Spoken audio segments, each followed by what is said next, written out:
لماذا يمارس خالد عبد الفتاح كرة القدم؟ أنا النهارده باتكلم بجد، هو الراجل ده بيلعب كورة ليه؟ تخيل إن المدافعين بيغطوا وراه والمهاجمين مش واثقين إن هم يبصوا له الكورة، لدرجة إنه كان سبب أساسي في الهدف النهارده. سبب أساسي ليه يا عم؟ ده ياسر إبراهيم هو اللي اتزحلق. تعالى معايا يا حبيبي كده أشرح لك ليه هو سبب أساسي.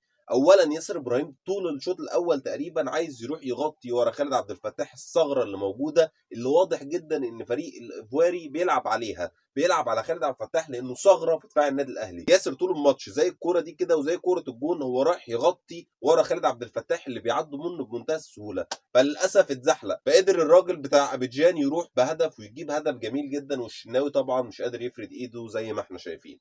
ده كان هدف ابيجان الاول. بعديها على طول ونفس الكوره وبرده ياسر ابراهيم رايح يغطي زي ما انت شايف كده ورا خالد عبد الفتاح اللي ما بيعرفش يدافع للاسف، بس هو بيهاجم حلو. هنشوف دلوقتي الراجل ما بيعرفش يدافع، فياسر ابراهيم على طول بيغطي، وزي ما شفنا كده ياسر ابراهيم غطى وراه وطلع الكوره وشتت الكوره قبل ما تبقى هجمه ثانيه خطيره. طب الراجل ده بيعرف يلعب اوتات؟ لا والله، زي ما انت شايف كده ما بيلعبش اوتات. طب الراجل ده بيترقص بالتليفون، اتفرج كده، بيترقص بالتليفون من اي حد زي ما انت شايف كده. طب الراجل ده في الحته الهجوميه جامد بقى، ما هو اكيد يعني ما بيدافعش وحش كده، وفي الحته الهجوميه كمان وحش. تعال اتفرج كده، شوف الكوره دي. اللعيبه يعني الكوره دي لو اتلعبت لخالد عبد الفتاح، لو هو لعيب فعلا كويس هياخدها ويروح يعمل هجمه خطيره وممكن يجيبها جون لوحده كمان. شوف مساحه فاضيه خالص لوحده، بس اللعيبه ما عندهاش ثقه ان هي تلعب الكوره لخالد عبد الفتاح، فاضطروا ان هم يلعبوا من العمق والكوره تضيع وكأن شيئا لم يكن. ده خالد عبد الفتاح الباك اليمين للاسف للنادي الاهلي الاساسي.